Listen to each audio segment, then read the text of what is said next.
नमस्कार, तहलका खबर न्यूज चैनल पर आप सभी का स्वागत है। झारखंड के मुख्यमंत्री श्री हेमंत सोरेन ने 73वां गणतंत्र दिवस के शुभ अवसर पर बुधवार को झारखंड की उपराजधानी दुमका में तिरंगा झंडा फहराया।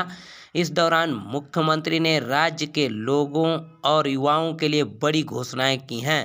मुख्यमंत्री ने सीएम सपोर्ट पेट्रोल सब्सिडी योजना की शुरुआत करते हुए दुमका के 5 लाभुकों को सांकेतिक तौर पर सब्सिडी राशि का टोकन प्रदान किया।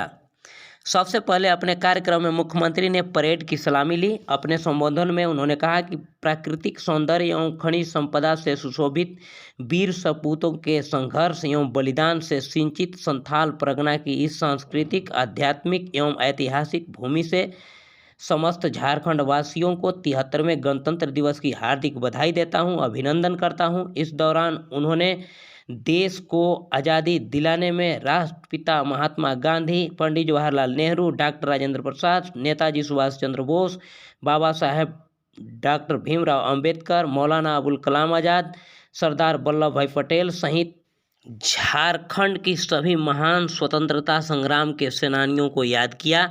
आइए उन्होंने राज्यवासियों को संबोधन में क्या क्या कहे, आप सभी को लाइव देखते हैं।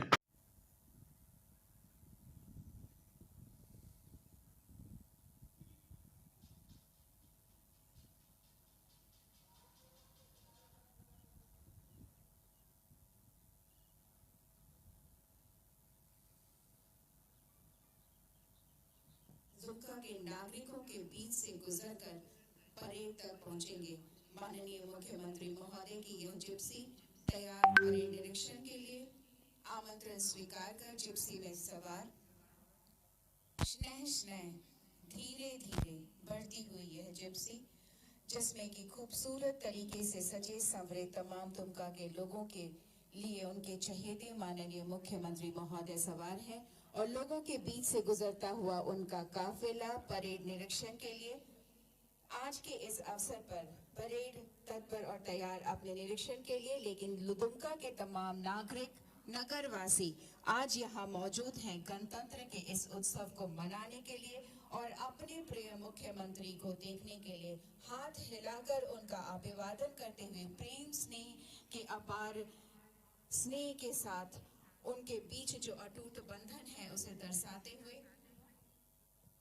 माननीय मुख्यमंत्री जनता के बीच से होकर गुजरते लोग हाथ हिलाकर उनका अभिवादन करते हुए अपने चहेते मुख्यमंत्री को देखते हुए लोग प्रेम और प्यार के भाव से गणतंत्र के इस अवसर पर उनके समीप से गुजरता हुआ यह काफिला उनके हृदय के इस उल्लास को बढ़ाता हुआ खुशी के साथ आज हम सब इस गणतंत्र को मना रहे हैं। आज के इस अवसर पर उन शहीदों को नमन करने का वक्त है। अपनी आजादी को बनाए रखने का दृढ़ संकल्प को दोहराने का वक्त है। आज यह खुशी का दिन, यह खुशी का पल हमारे बीच माननीय मुख्यमंत्री का काफिला धीरे धीरे आगे बढ़ता हुआ जनता के करीब से गुजरकर हमारे प्लाटून्स के बीच पहुंचता हुआ, जहां सबसे पहले तैयार है एसएसबी 35 बटालियन विजयपुर दुमका, जिसके अवर निरीक्षक हैं अजीत कुमार। आज के इस परेड के first in command Shri Praveen Pushkar ji, परीक्षामान सहायक पुलिस अधीक्षक second in command Shri Rohit Kumar Rajwar ji. मुख्यमंत्री का काफिला पहली प्लाटून के पास पहुंच चुका है। एसएसबी 35 बटालियन विजयपुर दुमका, अवर निरीक्षक अजीत कुमार।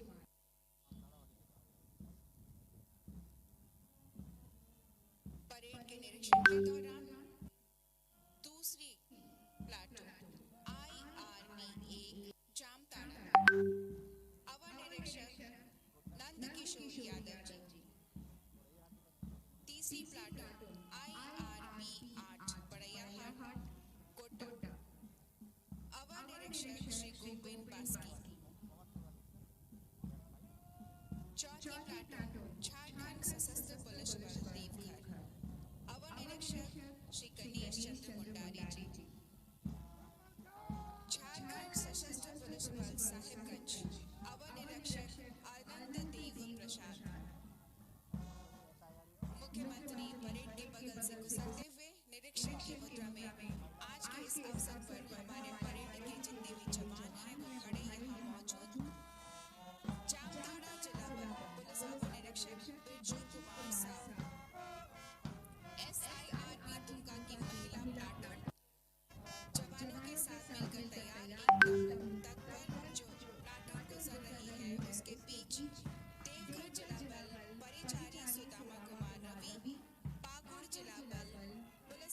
निरीक्षक शैलेंद्र कुमार नायक, साहेबगंज जिला बल पुलिस अवर निरीक्षक उपेंद्र कुमार, गोड्डा जिला बल पुलिस अवर निरीक्षक चैतन्य बैरागी। माननीय मुख्यमंत्री का यह काफिला परेड के समक्ष से गुजरता हुआ जो धुन आप सुन रहे हैं police academy Hazaribagh band party की। महिलाएं भी पुरुषों के साथ कंधा से कंधा मिलाकर तत्पर और तैयार जवानों की इस टोली में अप्रतिम अद्वितीय अद्भुत साहस का परिचय देती हुई ये महिलाएं जवानों की टुकड़ियों के रूप में आज हमारे साथ मौजूद। दुमका जिला बल के समक्ष से गुजरता हुआ माननीय मुख्यमंत्री महोदय का काफिला और उसके बाद है गृह रक्षा वाहिनी अवर निरीक्षक श्री कृष्ण मुरारी पांडे जी। पुनः एक बार परेड का निरीक्षण कर धीरे धीरे लोगों के बीच से गुजरते हुए माननीय मुख्यमंत्री महोदय श्री हेमंत सोरेन जी का काफिला लोग उत्साह और उल्लास से उनका अभिवादन करते हुए हाथ हिलाकर उनके अभिवादन का जवाब देते हुए लोगों के बीच से गुजरते हुए मुख्यमंत्री महोदय का यह काफिला दुमका के तमाम लोग आज यहाँ उल्लास से परिपूर्ण खुशी की अभिव्यक्ति आज के इस अवसर पर सभी के हृदय में एक ही भाव, यह खूबसूरत सा मैदान इस बात का प्रतीक है कि दुमका के लोग अपने गणतंत्र को बनाए रखने के लिए अपने हृदय के भाव को व्यक्त करने के लिए आज इस समारोह में शिरकत कर इस समारोह में अपनी खुशियों को मिलाकर इस समारोह की गरिमा बढ़ाने में लगे हैं। हाथ हिलाकर माननीय मुख्यमंत्री महोदय का अभिवादन करते हुए और लोगों के अभिवादन को स्वीकार करते हुए धीरे धीरे मंच की तरफ आता हुआ ये काफिला नन्हे नन्हे छोटे छोटे प्यारे प्यारे बच्चे भी आज अपने इस गणतंत्र दिवस समारोह में उपस्थित हो अपने इस गणतंत्र को याद करते हुए अपनी इस स्वतंत्रता को बनाए रखने का दृढ़ संकल्प ले आज उपस्थित हैं। परेड के निरीक्षण के पश्चात लोगों के बीच से गुजरते हुए पुनः एक बार यह काफिला मंच की तरफ आता हुआ माननीय मुख्यमंत्री महोदय को इतने करीब से देख लोगों की खुशी का भाव छलक वो खड़े होकर उनका अभिवादन करते हुए उन्हें करीब से देखने की कोशिश उनके अंदर के स्नेह और प्यार को छलकते हुए देखकर है बड़ा ही खूबसूरत समारोह है और बड़ा ही खूबसूरत माहौल है। आजादी यह उत्सव अपने आप में अद्वितीय है, अद्भुत है, अप्रतिम है और यह समारोह आज इस बात को प्रमाणित करता है कि अपने हरगिज मिटा सकते नहीं, हम सर कटा सकते नहीं।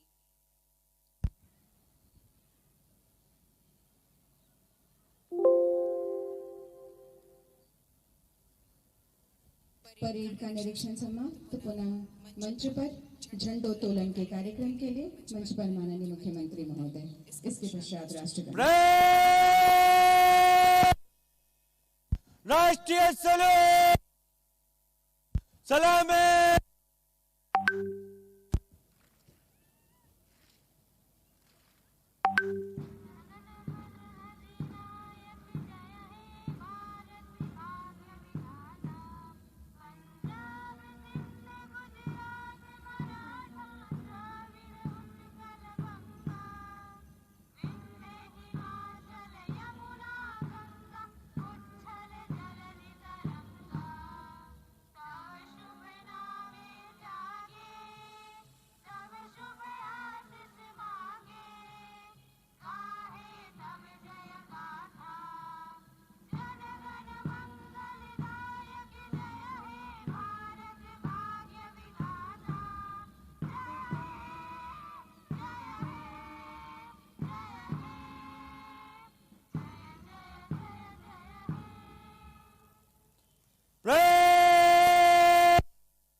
निकटला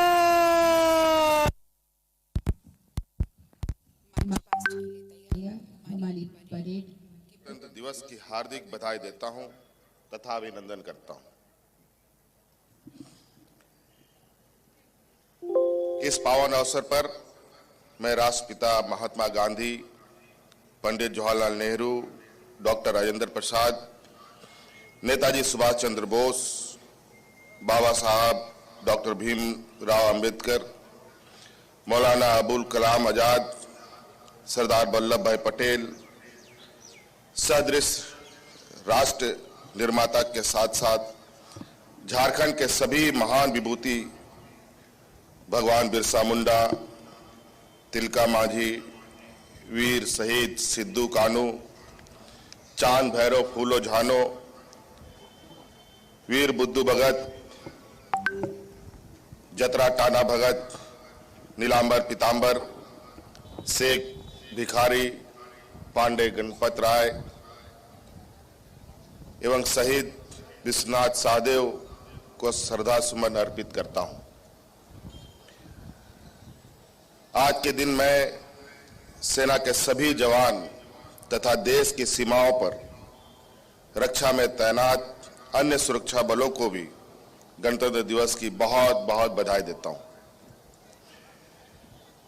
यह उनके राष्ट्र के प्रति समर्पण एवं बलिदान का ही प्रतिफल है कि आज हम अमन और चैन की सांस ले पा रहे हैं।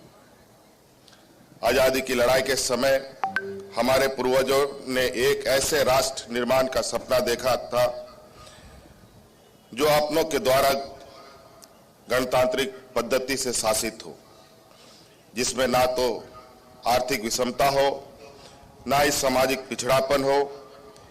एक ऐसा राष्ट्र जहां सामाजिक न्याय, धार्मिक सद्भाव एवं सहिष्णुता जैसे उदार भावनाएं प्रचलित हों। इन सपनों को साकार करने के लिए आज ही के दिन सन 1950 में हमने अपने संविधान को लागू किया था और भारत एक गणतंत्र देश के रूप में विश्व के मानचित्र पर स्थापित हुआ था। हमारी सरकार संविधान की भावनाओं के अनुरूप राज्य के सर्वांगीण विकास एवं जनता के अधिकतम कल्याण सुनिश्चित करने के लिए पूरी निष्ठा, लगन, तत्परता के साथ काम कर रही है। हमने एक ऐसे झारखंड के निर्माण का सपना देखा है जो भय, भूख एवं भ्रष्टाचार के साथ साथ अपराध एवं उग्रवाद से मुक्त हो, जहां कमजोर से कमजोर व्यक्ति की बातें भी सत्ता के उच्च स्तर तक पहुंचे, जहां लोकतांत्रिक व्यवस्था में हर व्यक्ति का अधिकार सुरक्षित हो, कोई भी व्यक्ति पिछड़ा ना रहे तथा सबों का विकास का समान अवसर एवं अधिकार प्राप्त हो सके। विकास की इस यात्रा में हम सभी झारखंड वासियों की सहभागिता चाहते हैं। हमारी सरकार ने अल्प समय में राज्य के कई क्षेत्रों में विकास के लिए गंभीर एवं सार्थक प्रयास किए हैं। सरकार द्वारा राज्य में बेरोजगारी दूर करने, आर्थिक सबलता प्रदान करने, प्रशासन एवं विकास की प्रक्रिया में आम जनों की सहभागिता सुनिश्चित करने का प्रयास किया है। हम आप सबों के सहयोग से स्वच्छ, पारदर्शी एवं संवेदनशील प्रशासन प्रदान करने की दिशा में कार्य कर रहे हैं। शिक्षा विकास का आधार है। मानव विकास एवं समाज में वैज्ञानिक सोच विकसित करने में शिक्षा की महत्वपूर्ण भूमिका होती है। हम शिक्षा के प्रति सजग एवं संवेदनशील हैं। मुझे आप सबों को यह जानकारी देने में प्रसन्नता हो रही है कि भारत सरकार द्वारा जारी किए गए शैक्षणिक सूचकांक में विगत वर्ष में राज्य को 29 अंकों का फायदा हुआ है, जो पूरे देश में सर्वाधिक है। झारखंड सरकार द्वारा शिक्षा के क्षेत्र में एक विशेष पहल की गई है। इस निमित्त राज्य सरकार द्वारा 80 उत्कृष्ट विद्यालय, 325 प्रखंड स्तरीय लीडर स्कूल तथा 4091 ग्राम पंचायत आदर्श विद्यालयों को विकसित करने का कार्य किया जा रहा है। संथाल परगना में 20 उत्कृष्ट विद्यालयों के निर्माण हेतु लगभग 72 करोड़ रुपए राशि स्वीकृत की गई है। इन विद्यालयों में सभी आवश्यक मूलभूत संरचनाओं के विकास के साथ साथ पर्याप्त शिक्षकों की व्यवस्था भी की जाएगी। विगत 2 वर्षों में कोविड-19 महामारी के प्रकोप के कारण हमें विद्यालयों को बंद करने हेतु बाध्य होना पड़ा। महामारी में कमी होने की स्थिति में कक्षा 6 से 12 के विद्यालय खोले गए थे, परंतु महामारी पुनः बढ़ने के कारण विद्यालयों को पुनः बंद करना पड़ा है। महामारी की इस घड़ी में भी हमने अपने विद्यालयों के लिए ऑनलाइन शिक्षा की व्यवस्था डिजी 7 कार्यक्रम के तहत की है। इसके अतिरिक्त दूरदर्शन एवं आकाशवाणी के माध्यम से भी पठन पाठन का कार्यक्रम संचालित किया जा रहा है, लेकिन इससे काम नहीं चलेगा। हमें ऑनलाइन शिक्षा को और सुगम और कारगर बनाने की आवश्यकता है। राज्य में माध्यमिक एवं उच्च माध्यमिक बोर्ड परीक्षा का परिणाम उत्साहवर्धक रहा है। मैट्रिक बोर्ड में 96% छात्रों ने सफलता प्राप्त की है, जबकि संथाल परगना प्रमंडल में कुल 95% ने सफलता हासिल किया है। यह अब तक का सर्वश्रेष्ठ परिणाम प्रतिशत रहा है। महामारी की कठिन घड़ी में इस बेहतरीन उपलब्धि के लिए मैं राज्य के शिक्षकों तथा विद्यार्थियों को बधाई देता हूं। राज्य के विभिन्न क्षेत्रों की भाषाओं को ध्यान में रखते हुए मातृभाषा आधारित बहुभाषी शिक्षण व्यवस्था हेतु सामग्रियों को विकसित किया जा रहा है।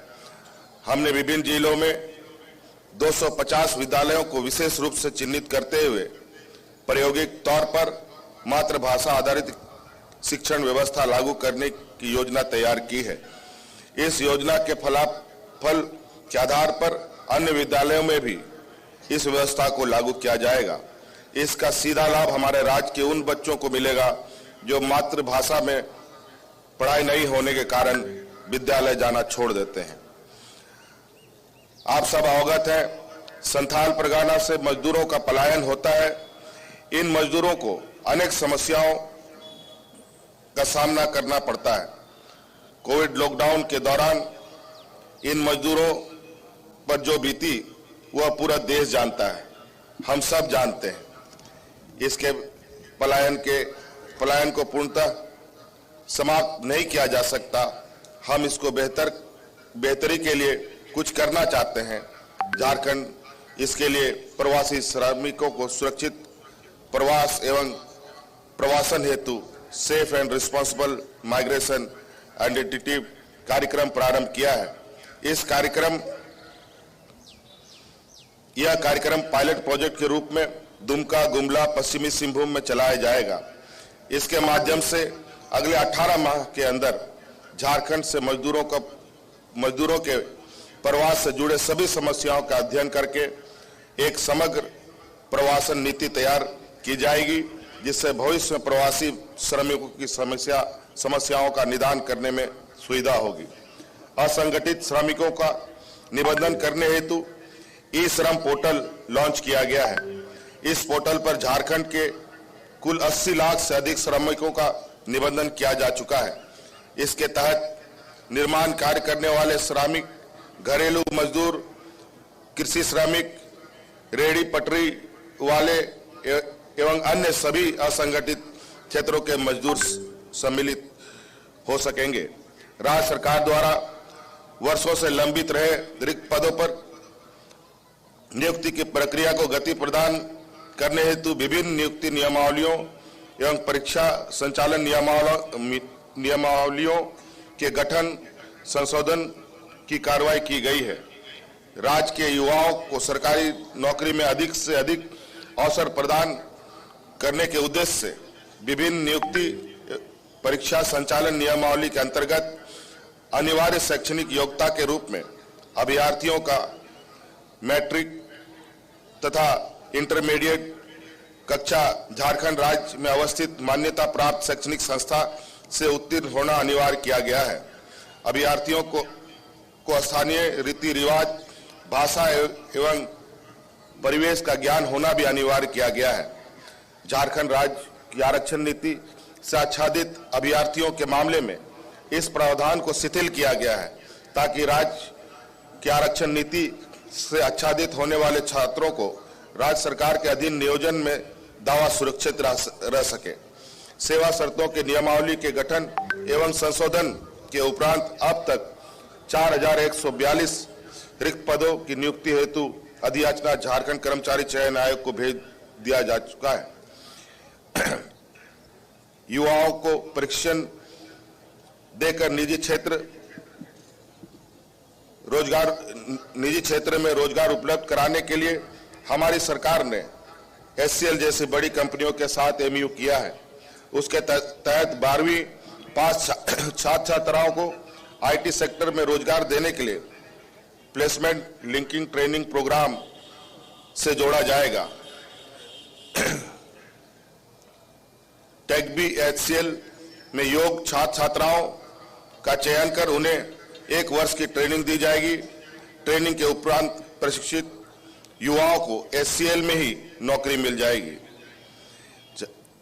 झारखंड में आदिवासी युवाओं को उच्च स्तरीय शिक्षा अवसर प्रदान करने हेतु राज्य सरकार द्वारा मरांग ओंके जयपाल सिंह मुंडा परिदृश्य छात्रवृत्ति योजना लागू की गई है। इस योजना के अंतर्गत प्रत्येक वर्ष अनुसूचित जनजाति के 10 प्रतिभावान छात्राओं को चयनित कर इंग्लैंड और नॉर्थ आइलैंड में अवस्थित विश्वविद्यालय संस्थाओं में कतिपय कोर्स में उच्च स्तरीय शिक्षा प्राप्त करने हेतु वित्तीय सहायता प्रदान की जा रही है। इस वर्ष अनुसूचित जनजाति समुदाय के 7 छात्र-छात्राओं को लाभान्वित किया गया है। भविष्य में इस योजनाओं का विस्तार किया जाएगा। एक छात्र पर लगभग 1 करोड़ रुपए की राशि सरकार खर्च कर रही है। राज्य अंतर्गत निजी क्षेत्र में स्थापित कारखानों, उद्योग संयुक्त उद्यमियों तथा PPP के तहत संचालित परियोजनाओं में होने वाली नियुक्तियों में 75% आरक्षण स्थानीय युवाओं के लिए करने हेतु झारखंड राज्य निजी क्षेत्र में स्थानीय उम्मीदवार का नियोजन अधिनियम 2021 लागू किया गया है। हमारा यह प्रयास बेरोजगारी तथा पलायन की समस्याओं को कम करने में अत्यधिक सार्थक भूमिका निभाएगा। हमने सर्वजन पेंशन की शुरुआत की है, जो सरकार के कल्याणकारी दायित्वों का निर्वहन में एक महत्वपूर्ण कदम है। क्षेत्र भ्रमण के दौरान मुझे यह जानकारी मिलती थी कि सीमित लक्ष्य के कारण लाखों की संख्या में जरूरतमंद वृद्धजनों को इस योजना का लाभ नहीं मिल पा रहा है।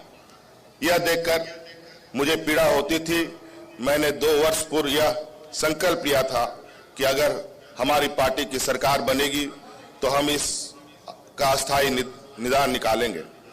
अब हमने यह निर्णय लिया है कि टैक्स नेट के श्रेणी में आने वाले को छोड़कर से सभी वृद्धजन अन्य योजनाओं का लाभ पाने के पात्र होंगे तथा स्थापना दिवस के इस ऐतिहासिक अवसर पर प्रारंभ किए गए आपकी सरकार आपका अधिकार आपकी सरकार आपके द्वार कार्यक्रम के दौरान इस योजना का लाभ लगभग 3 लाख से अधिक लोगों को दिया गया है।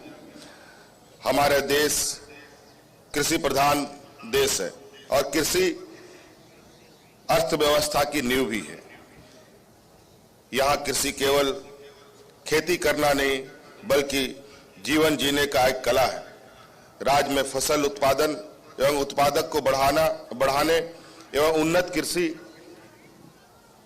प्रौद्योगिकी को प्रदर्शित करने के लिए राज्य के कृषि परिक्षेत्रों की भूमि में कृषक पाठशाला स्थापित करने एवं उनकी परिधि में अवस्थित ग्रामों को बिरसा ग्राम के रूप में विकसित करने हेतु 61 करोड़ रुपए की लागत से समेकित बिरसा ग्राम विकास योजना सह कृषि पाठशाला योजना लागू की गई है।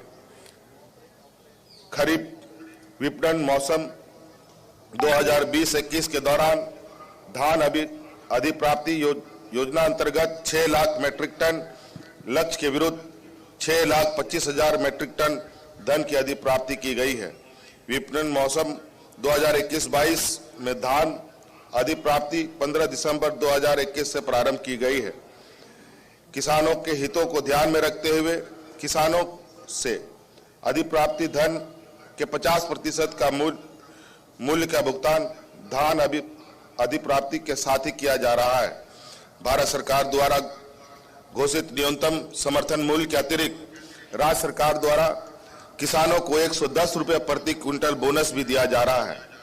वर्तमान वित्त वर्ष में मनरेगा अंतर्गत 885 लाख अनुमोदित मानव दिवस के विरुद्ध में अब तक कुल 927 लाख मानव दिवस का सृजन किया गया है।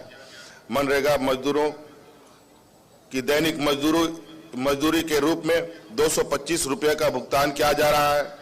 दैनिक मजदूरी के रूप में बढ़ी हुई राशि जो 27 रुपये प्रति मानव दिवस का भुगतान हेतु अब तक राजकोष से 250 करोड़ रुपए का भुगतान किया गया है।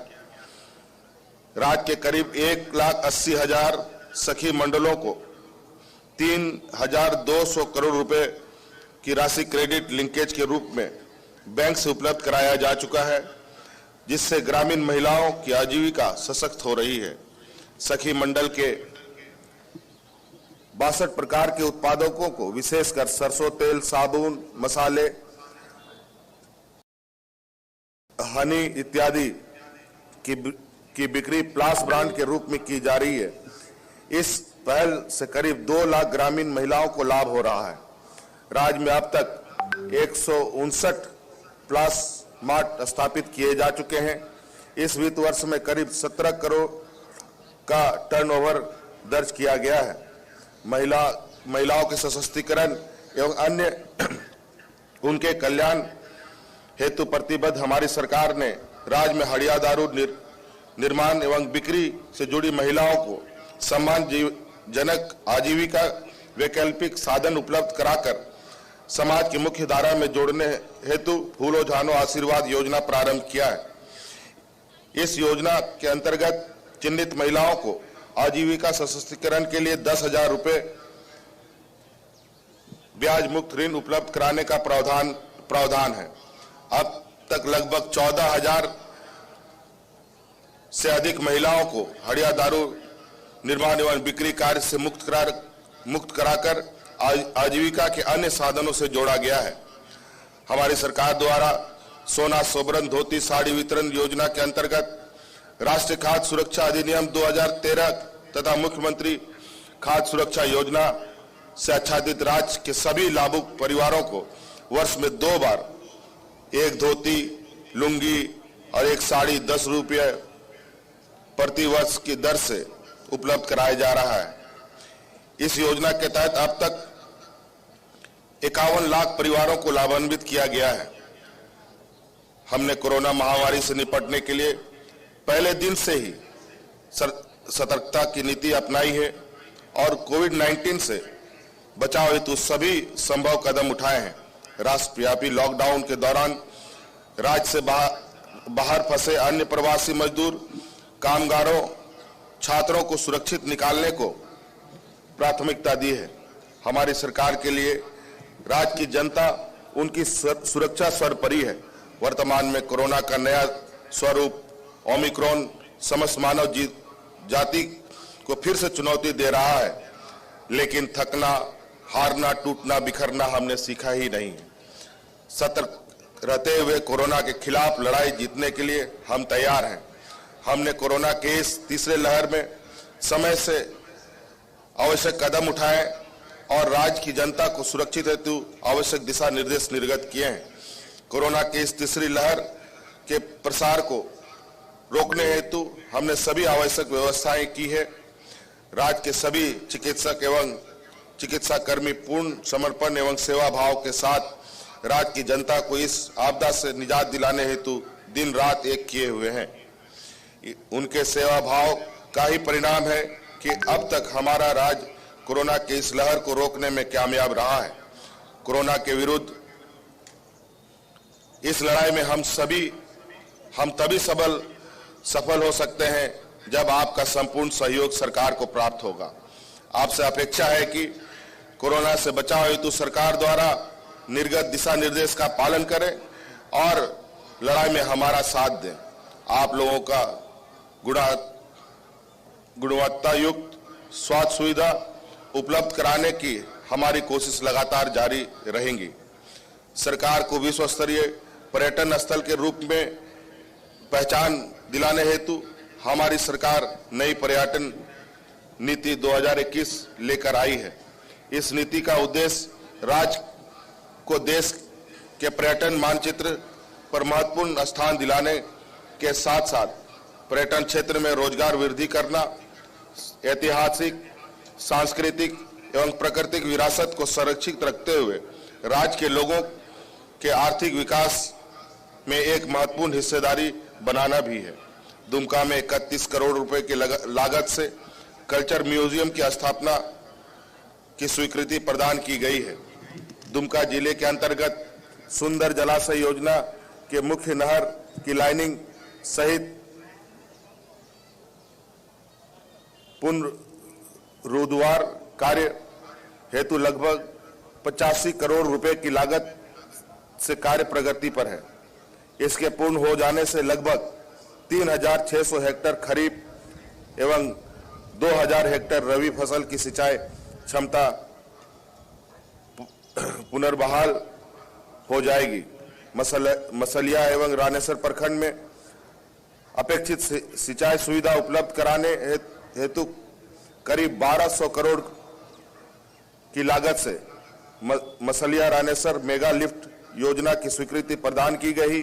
शीघ्र ही इस योजना का निर्माण कार्य प्रारंभ कराया जाएगा।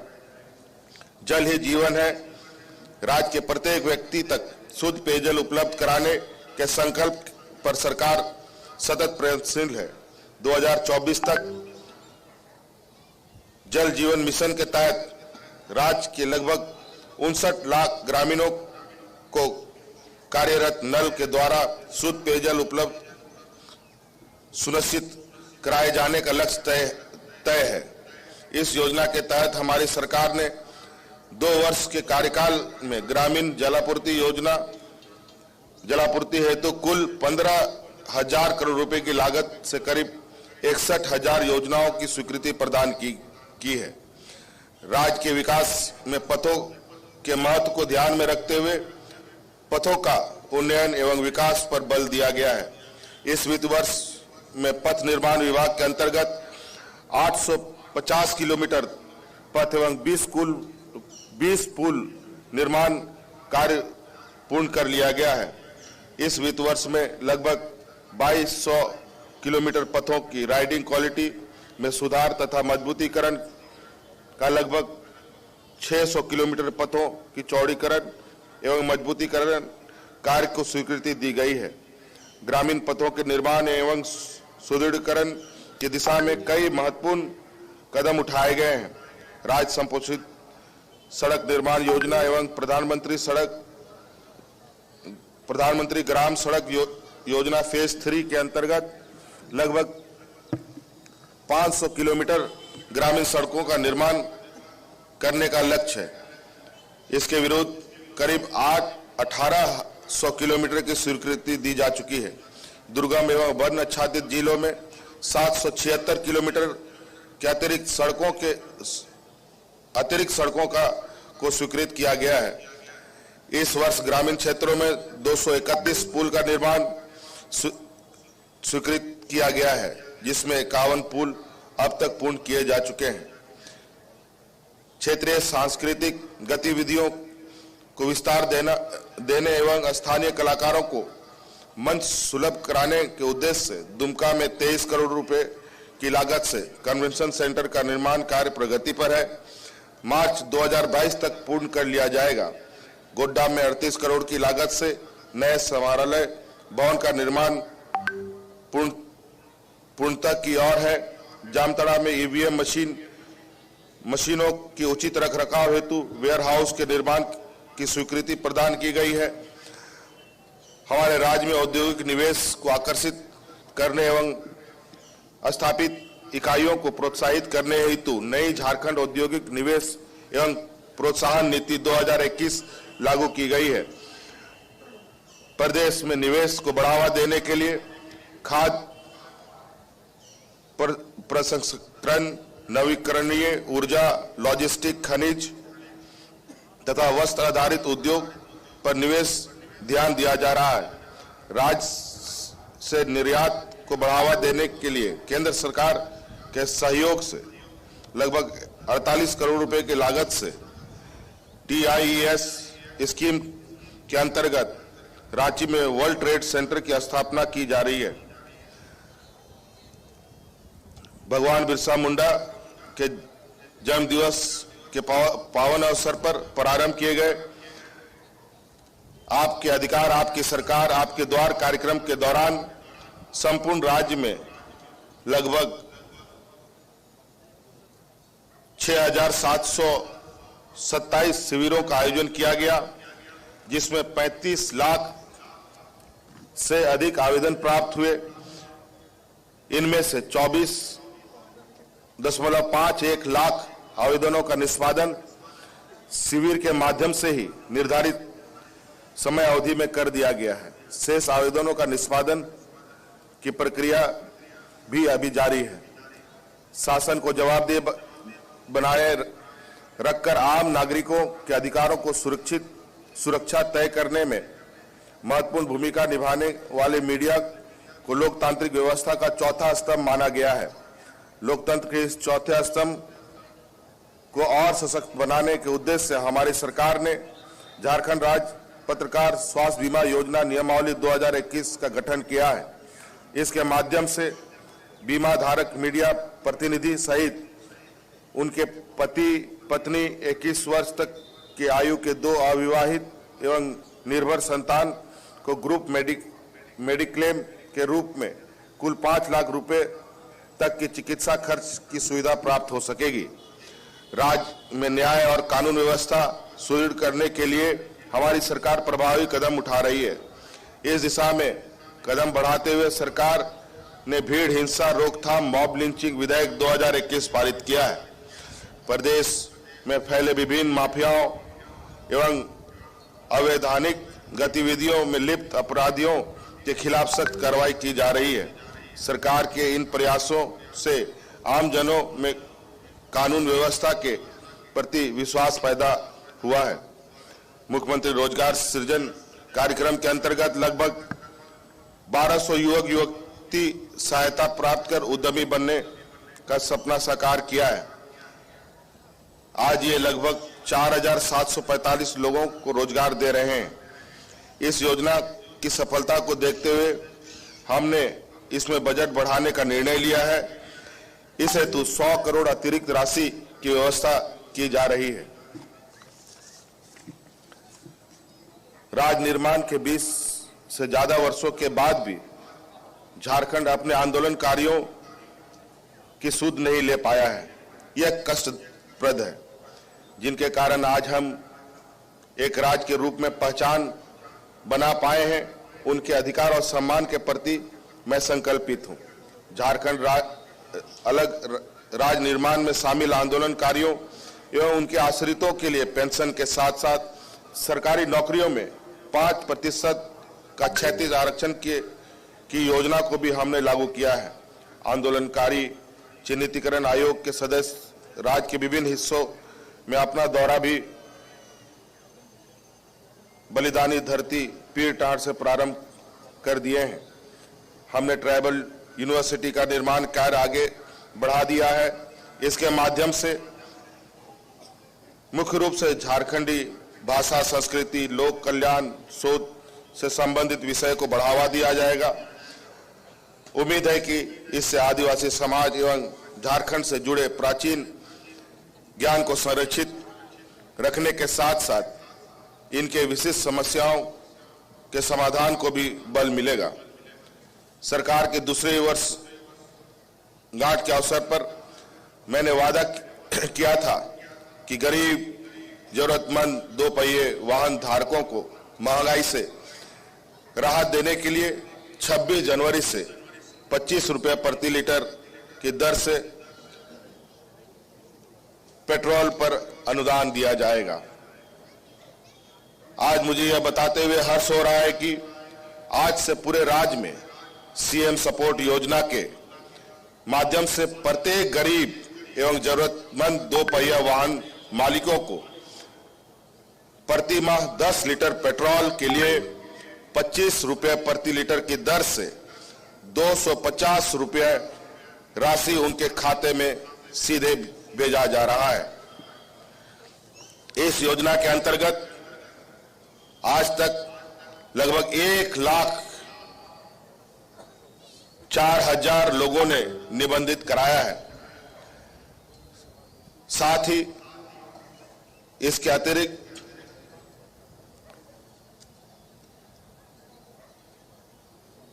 साथ 73,000 लोगों का आवेदन स्वीकृत भी हो चुका है। अभी मेरे उद्घाटन करते ही लगभग 40,000 लोगों के खाते में राशि चली जाएगी। इसके अलावा बहुत सारी कल्याणकारी योजना को हमारी सरकार ने लागू किया है, जिनका उल्लेख करना संभव नहीं है। साथ ही साथ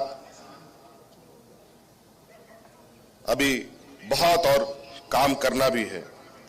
अंत में मैं आप सभी को गणतंत्र दिवस की पुनः बधाई देता हूं और आह्वान करता हूं कि इस गणतंत्र दिवस के अवसर पर हम एक ऐसे झारखंड बनाने के संकल्प लें जो उन सपनों और आशाओं के अनुरूप हो। इसके लिए काफी त्याग बलिदान के साथ के बाद इस राज्य का सृजन हुआ।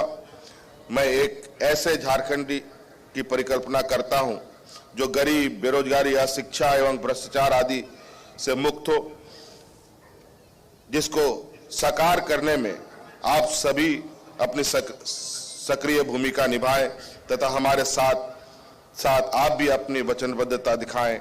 आइए हम सब मिलकर राज्य में स्थिरता, शांति और समरसता का माहौल बनाएं। सृजनशीलता और सकारात्मक ऊर्जा से राज्य का सर्वांगीण प्रगति, उन्नत को अभूतपूर्व गति और ऊंचाई प्रदान करें। जय हिंद, जय झारखंड, जोहार। खबरों में बने रहने के लिए सब्सक्राइब करें तहलका खबर न्यूज चैनल को और प्रेस करें बेल आइकन, जिससे इस चैनल से जुड़ी हर तरह का नोटिफिकेशन आप तक सबसे पहले पहुंचे। साथ ही साथ वीडियो को लाइक करें, कमेंट करें, शेयर करें। धन्यवाद।